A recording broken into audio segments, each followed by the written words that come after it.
जिन्होंने part 1 part 2 या part 3 या पार्ट 4 किया होगा तो उसे पार्ट 5 समझ में आएगा ना, क्योंकि पार्ट 5 मुश्किल है, 6 मुश्किल है।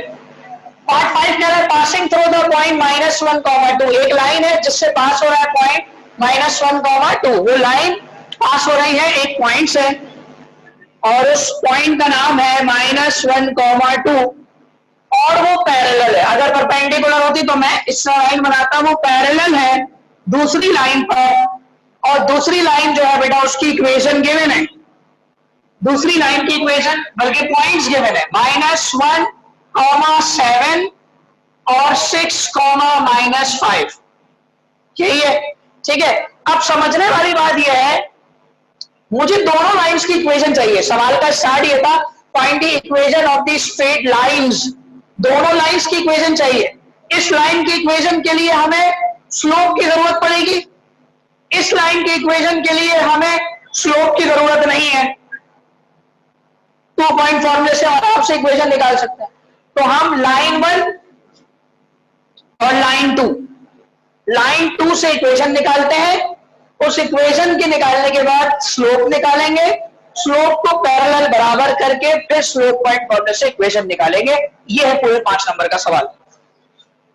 तो सबसे पहले हमने क्या किया, पॉइंट लाइन 2 की हमने क्या मालूम करी, इक्वेशन ऑफ लाइन 2, इक्वेशन 2 के लिए पॉइंट्स बताइए।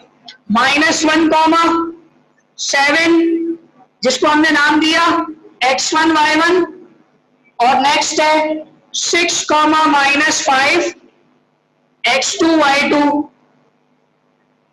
तो जब मैं फॉर्मूला पुट करूंगा y -y1 y2 -y1 x2 -x1 x -x1, तो y -y1 की जगह 7 आ जाएगा, -5 -7 6 -1 x -1।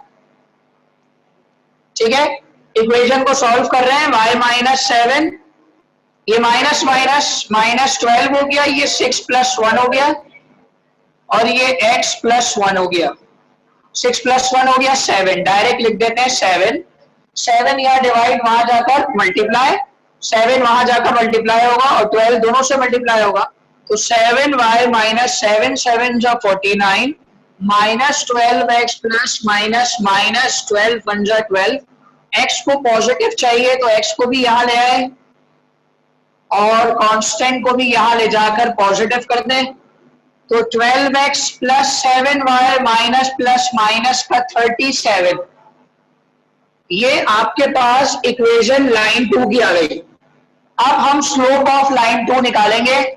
Slope of line 2, slope of line 2, अगर लाइन 2 का स्लोप चाहिए फॉर्मूला बड़ा आसान है जी, minus coefficient of x divided by coefficient of y, coefficient of x हो गया 12/7। तो जो स्लोप लाइन 2 का निकला है पैरेलल की वजह से, वही स्लोप लाइन 1 का भी निकलेगा। ठीक है, तो अब देखिए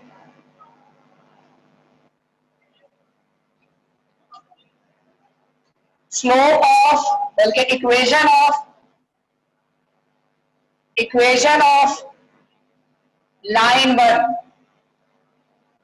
1 की अगर मुझे इक्वेशन चाहिए, सबसे पहले मैं ये बात लिखूंगा, since line 1 is parallel to line 2, m1 is equal to m2, तो m1 की वैल्यू क्या निकली बेटा आपके पास, -12/7, formula y -y1 mx -x1, y -y1 की वैल्यू हो गई 2, -12/7 x -x1 की जगह आ गया -1।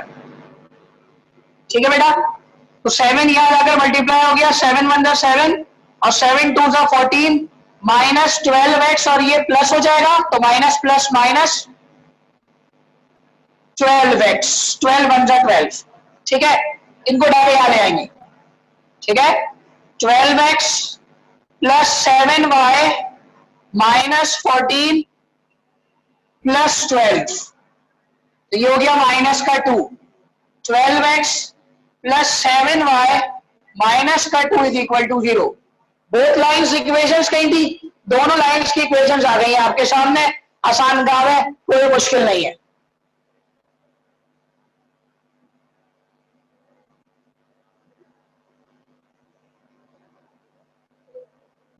बात बड़ी सिंपल है, जो सिमिलर टाइप है वो आपको दे रहा हूं।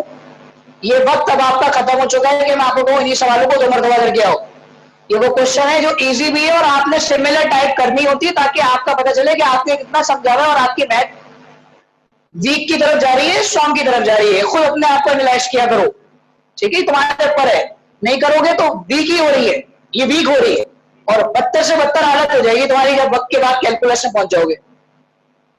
ये क्वेश्चन है पासिंग थ्रू द पॉइंट 1, -2। अब पॉइंट जो पास हो रहा है वो कौन सा है, 1, -2। सपोज कर लेते हैं 1, -2 की लाइन का पॉइंट ये रहा, 1, -2, और उस पर दूसरी लाइन परपेंडिकुलर है और परपेंडिकुलर लाइन की 2 पॉइंट्स पता है, एक पॉइंट पता है 3,5, एक पॉइंट पता है -4,2, एक पॉइंट 3,5, एक पॉइंट -4,2।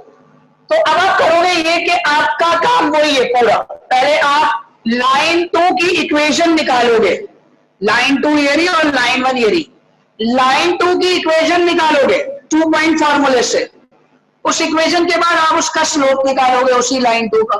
स्लोप निकालने के बाद जब तुम इक्वेशन ऑफ लाइन 1 निकालने जाओगे तो तुम्हें यहां पर ये मेंशन करना है कि since L1 is perpendicular to L2, आप यहां पर क्या साइन लगाओगे, परपेंडिकुलर टू L2, और M1 फिर क्या हो जाएगा, multiply by M2 is equal to -1, और M2 की वैल्यू आपको मालूम होगी, M1 आप यहां से फाइंड कर लो।